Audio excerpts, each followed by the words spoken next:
Hello Cheeseheads, welcome to a special transfer video.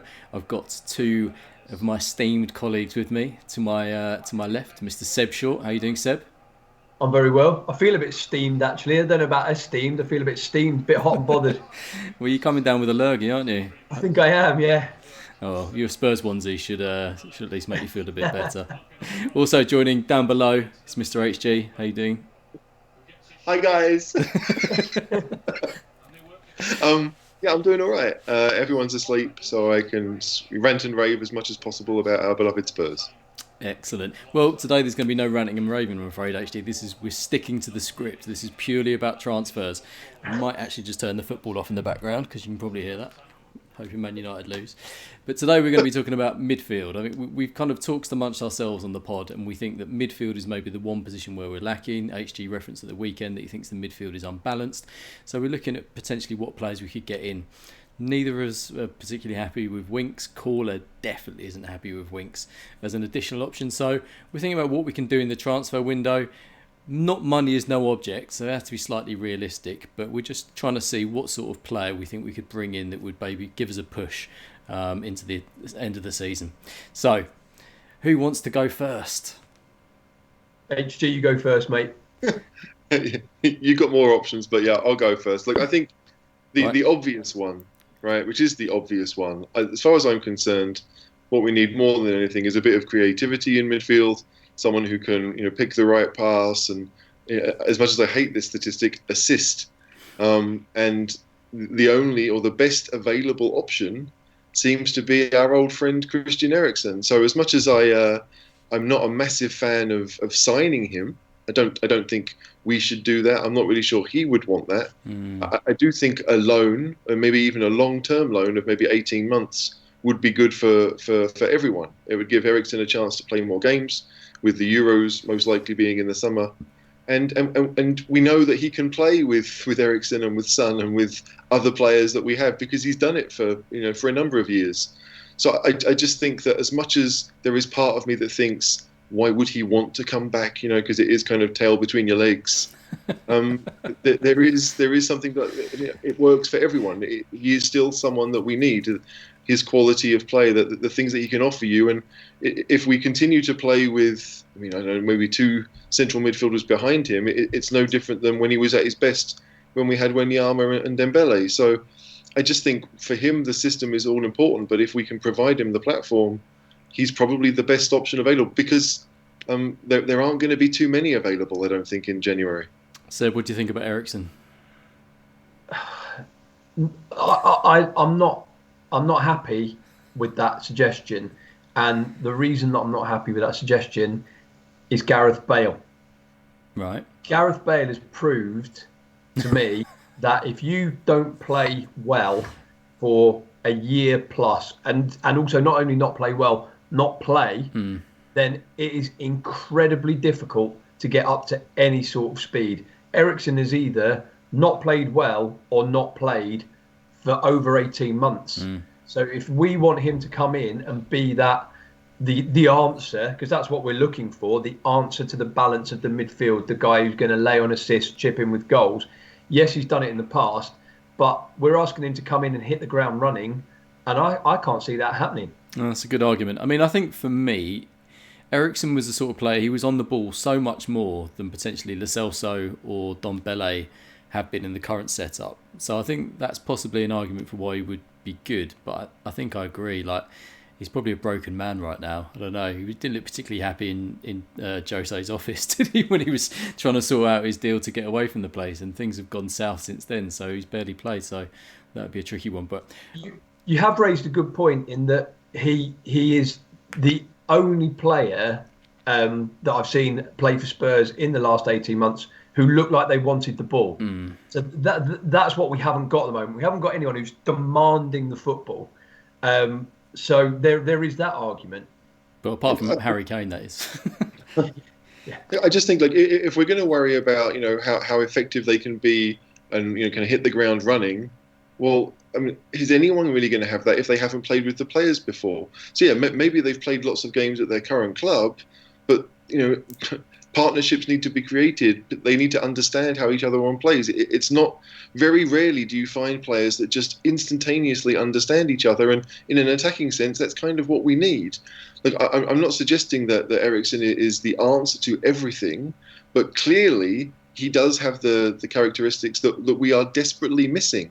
There were occasions at the start of last season when obviously he wanted to go. I'm not sure Pochettino really wanted him to leave. He started on the bench on a number of occasions, but came on and actually changed the game a couple of times. Regardless of being the best player on the pitch, he just had the ability to create something which I do think we need. I don't really think that he'll work in a counter-attacking team. Because that's never been his game either. He needs to be close to the opposition goal, but there are occasions when we might need a goal. And if you look at the options that we currently have from the bench, who is going to create something different? I don't know if we really have anyone. So yes, there are younger players. There are players that might provide more of a sell-on value if you care about those things. But look, with Eriksen, again, he's almost 29. He's not ancient. But I think that he's got 3.5 years left on his Italian deal. If we can get him for 18 months, everyone's kind of wins. Like, Eriksen still has 2 years left on his deal. Inter can still get some money for him long term if they really want to sell. And I don't think we really want him long term, and I don't really think that he would want us long term. So a chance to play, I really do think it's the best available solution. Shades of Robbie Keane, Jermaine Defoe as well. All right then, Seb, let's have another option from yourself then. Marcel Sabitzer. I mean, I'm on board with this one. I think you asked me on the quiz, wasn't it, quite a while ago, if we could sign any player, who would it be? And there certainly seems to be a lot of traction. There's lots of Twitter sort of in the nose and people commenting at the moment. I think even HG, who was it you shared earlier? What's his name? Romano, Fabrizio Romano. I think he was responding to a tweet from Jan-Arge Fjordtoft, who is pretty well connected in German football, and Fjordtoft said that there's been lots of rumours, but there's nothing concrete from anyone. And Romano kind of confirmed that and said, look, Tottenham have followed Sabitzer for a while, they're monitoring the situation, but that there are many teams interested. So it's not as if we're the only player in the running when it comes to Sabitzer. No, but he's a very versatile player, and I can see him potentially fitting in a load position. So. Yeah, he is the transitional player. Now, what we have at the moment in the transition of midfield is Sissoko, who, God love him, is good. Pochettino referenced it at transitioning the ball, at getting us from defending to attacking. But I don't really know how, and he doesn't contribute goals. He doesn't contribute assists. If you give him the football, it's a problem. That's the issue. He doesn't demand the football. He doesn't really want it. He wants to stop other people from advancing with it, which is fine. But there needs to be another option. Sabitzer would be fantastic because he can do what Sissoko does, but also he can advance with the football. Not only that, he's a Mourinho type player, much like Højbjerg. He's a leader on the pitch. He bosses games just with his presence. And he doesn't look like a physical presence, but he really is. I've followed him quite closely since... I knew of him before we played Leipzig in the Champions League, and I followed him a bit more closely since, because he was outstanding in those games. This season, not been great on the goals and assists. I think he's got 3 goals this season, but last season, 32 matches in the Bundesliga, 9 goals, 7 assists. What more do you want? So if you say only 3 goals, you realise Sissoko hasn't had a shot in the Premier League. I did say it was an upgrade, so I'm not wrong. Yeah, it's quite a bit different. I don't think Winks has either, and he's only scored, I think he's had 1 shot, and that was supposed to be a cross in Europa as well. So I think that's definitely a more goals and assists than we get from what the other 2 options. But HG, he's been kind of like you've mentioned to us before that he started off on the wing and more attacking. This year he's played defensive midfield, centre midfield, attacking midfield. He plays all over the place, doesn't he? Yeah, I mean, this is it. He is extremely versatile. I mean, you can't say anything against that. But I watched him obviously in Austrian football when he was coming through first at Rapid Vienna. Then he made a rather controversial move down to Red Bull Salzburg, because what happened was Leipzig bought him from Rapid Vienna, and then they loaned him to Red Bull Salzburg, so he'd be playing against Rapid, and he was the big hope at the time. But yeah, he was an industrious right winger. The crossing ability wasn't really there. He tended to run around a lot, made himself busy, but I didn't really see what I can the see why you don't like him, HG. Shades of well, no, Lamella. no, like, it's all about like to me when it comes to Sabitzer now, right? Like I'm not a big fan of Lamella. Everyone knows that. I'm not a big fan of Lucas either, right? So if you said to me, right, we'll get rid of Lamella and we'll get rid of Lucas, and we'll have Sabitzer to basically combine their roles, which I think would make sense in many cases. Like if the manager loves Sabitzer, then fair enough. But I don't see him as a Sissoko replacement. I know that he can play in a midfield too, but he's done it for a Leipzig team that plays on the front foot and presses high.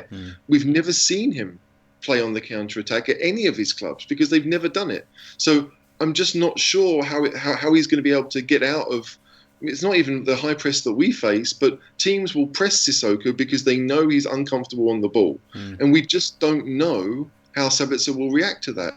He might make himself more available for a progressive pass from someone else, but I'm just not sure how he will handle it. So to me, yes, if you want to have a mobile number 10 who might create something, might score every now and again, fair enough, because obviously Eriksen isn't that mobile. But if you want to have someone to do what Sissoko does with a little extra, then to me, I just don't think Sabitzer is the option. Plus, he's going to cost a lot of money. Yeah, that is a lot of money. Maybe we don't have the money for something like that. Yeah, seems a bit extravagant. Go on then, HG. Who do you want on the cheap then? Well, so again, January is all about, I think, finding bargains in places where people just aren't playing that often. And you look at what we've done in the past with January signings. Like obviously, Jedson was out of favour last year at Benfica. We brought him in. Same with Aurier, same with Lucas. A lot of our January signings have been people that just haven't played that much at their current club, and we offer them a chance to play. I think that the best, and I'm not massively in favour of this, but there is a guy who's played a lot in the first half of the season that's actually fallen out with his manager. He's played Champions League football for a couple of years now. Yes, he's on the older side because he turns 33 in February, but it's the Atalanta player, Papu Gomez. It would be a dangerous one because he's never played English football. We don't know how he would act. He's quite a small player. I think only like 5'6", 5'7". Right. So I don't really know, but I just think as an experienced player who we've seen for many years in Serie A create lots of goals, score a fair few himself, and just be part of, again, this very attacking Atalanta side that we've seen in the Champions League last season, and also if you follow Serie A, you know how good they can be. It's one of those that, yeah, look, he's fallen out with Gasperini. He may be open to a move. I don't really know if a move to England would be something he's open to, right? He may want to move within Italy where he doesn't have to move. I've seen him linked to one of the Milan teams, which of course is only an hour away from Bergamo. So like I get it. But I just think that, to find someone good in January either means you're going to spend a lot of money, which we probably don't have, or you're going to find someone who's on the outs at their current club. That's why Eriksen was involved, and that's why Gomez I've chosen him too, because I just think, yeah, we need someone who can create. That to me is the gaping hole in our squad, in our team, wherever. We don't have anyone who's capable on the ball to look up and see that pass. Ndombele can pass, don't get me wrong, but to me he's still more of a deeper midfielder, whereas Gomez is a traditional number 10, and I think we need that. And boatloads of assists, but fundamentally Argentinian, and we seem to be just getting every single Argentinian on board, so he'd have some friends at least to talk to. Go on then, Seb. Who do you think we should get in? Someone else? This is a bit of a dream scenario because I as HG's alluded to, I think this would cost far too much money that we probably haven't got, probably more than Sabitzer. Right. I'm not quite sure how you pronounce his first name, but Houssem Aouar of Olympique Lyonnais. I'm not sure how you pronounce his surname. This is the guy. His surname sounds like a farmer, doesn't it? Yeah. There's a lot of vowels in that name. But yeah, he's obviously been, I think, on a lot of clubs' radar, particularly down the road at Arsenal. But 22, a kind of ideal Levy signing if the money can be got. He, probably more than anyone else that we've spoken about so far, is your Eriksen type player. Other than Eriksen, plays a little bit further forward, lays on plenty of assists. There's a rumour that he wants out of Lyon. we obviously have connections with Leon, with Ndombele, and in fact, his best season, was playing alongside Ndombele. So who knows? That's an interesting one. How much do you think he would cost, though, Seb? Have you bought him on your Football Manager season? On Football Manager, he cost 45 million. I have a feeling it might even be more than that in real life. Yeah.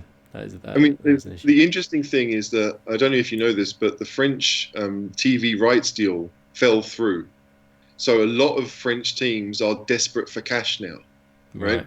So that may well work in our favour. I know that obviously, it's a strange one with Memphis Depay, also at Lyon, where he's only got 6 months left on his deal, and Lyon were like, we'll take 5 million, but we'll just take him. We'll take something to help our finances. So maybe the market is a lot more depressed there, that you could, in theory, spend less than what he might be worth in a normal market. But again, who are the vultures, right? Obviously, English teams are the richest teams in Europe. They're the ones that are most likely to kind of go and look for bargains in a market, especially Levy. So again, if you're Uar, where would you choose to go? Like where do you see your future? Like as much as Arsenal might have been a team in his youth that he knew lots about, they're struggling right now. Yeah, like, they're probably willing to spend like 75 million and pay him a boatload of money or something, aren't they? Stupid. They'll throw money on it. Somehow give package Mustafi and this and all the others. Ozil, send him over.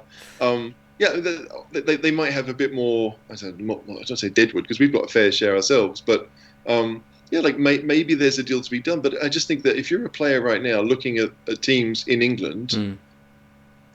Who is more likely to provide you with that base? I would always look at managers. I understand that Mourinho may well leave in the next 2 years, right? But that's what you're going. Are you going to sign for Arteta or Arteta's replacement that you don't know yet? I think we all know that Mourinho's not going to go anywhere for a while.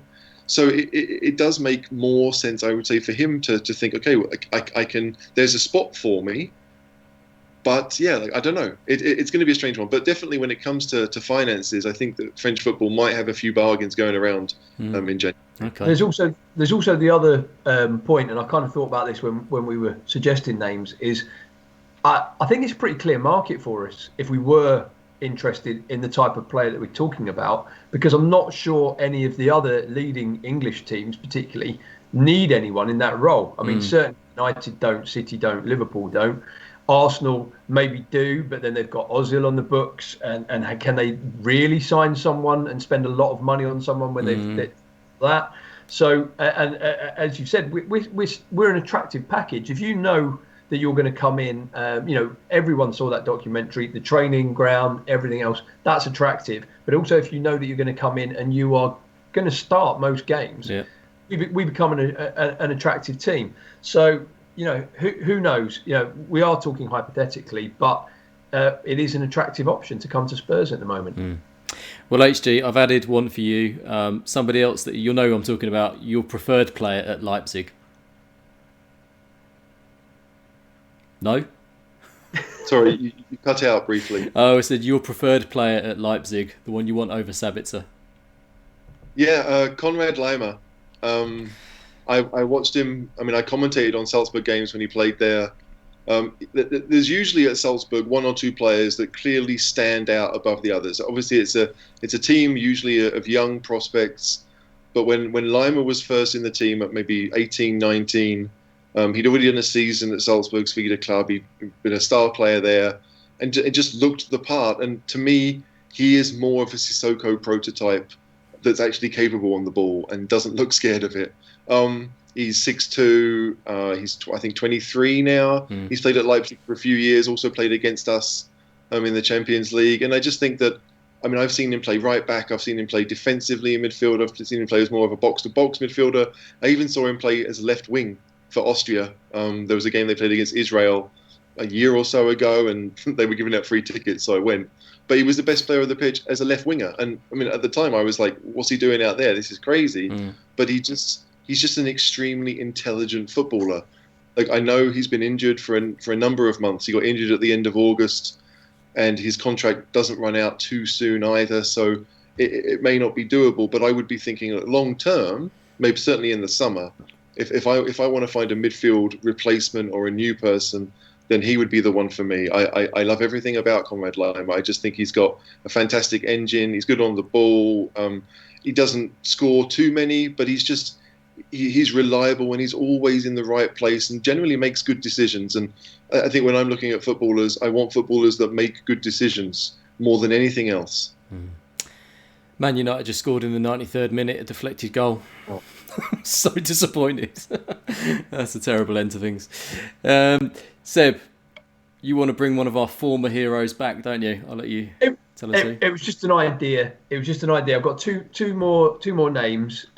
One would be a kind of dream, and then one would be a punt. And we all know Levy likes a punt. So Luka Modric would be the dream.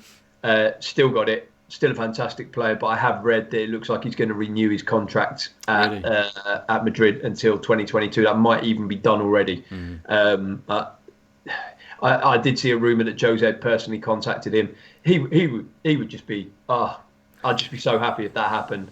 But I think it's probably unrealistic. And the other name I've come up with is Ricky Puig, if that's how you say it. Because he is someone that Spurs have been following actually from right at the start of Pochettino's time. Pochettino was aware of him from a very young age. I think he's still only 23. I think I've got that right. And we've certainly been following him for 3 or 4 years. Barcelona, central midfielder, and his contract, I believe, runs out at the end of the season. So that might well be something that we're interested in taking. He's not played an awful lot there, has he? No, but I think he's got a lot of talent, and it's very tricky for him to get into that Barcelona team with that midfield. So yeah, it's just a name, it's just a punt, and like I say, it's someone that Spurs have undoubtedly been tracking for a long time, 3 or 4 years. So who knows? And he's got great hair from the photo that I've chosen. HG, what do you think about a return for Modric? I mean, I think I'm turning to Dave Bolton a little bit here and be like, just another shirt seller. Like Modric, as we all know, is a class player. There's no doubt about that. But he's also, 34, 35 now. He'll be 36 in September. Yeah, like do we really want to be a retirement home even for 1 or 2 years? I don't know if I really want to see that. Like he was great in his time. He's been a great player he's been a great player in general for everyone. But I'd like us to think more long term than that. He obviously would take, like if he was homegrown like Bale is, it makes a bit more sense. But Modric isn't. He'd take up a spot that we could be using somewhere else. And so as much as he's good, I wouldn't be behind that move. No, I think he's probably a bit too old now, I would say, and probably I loved him probably almost as much as it sounds like you did, Seb. I mean, I named my cat after him. I loved Luka. I was absolutely heartbroken when he left. So yeah, there's a small part of me that's with you on that, but I'm not sure he's the right player for us now. But they were all really good options. Cheeseheads, if you've got any other suggestions, then please drop them in the comments below, and maybe we'll look them up, give them a look, and then we'll do a pod about it in the future. But until the next time, Seb, thanks for joining me on this video. No problem. Thank you. And cheers, HG. Thanks for showing off your artwork again. Yes, I was joking with Seb before we started that I've kept this artwork for at least 40 years now. Some of my best work.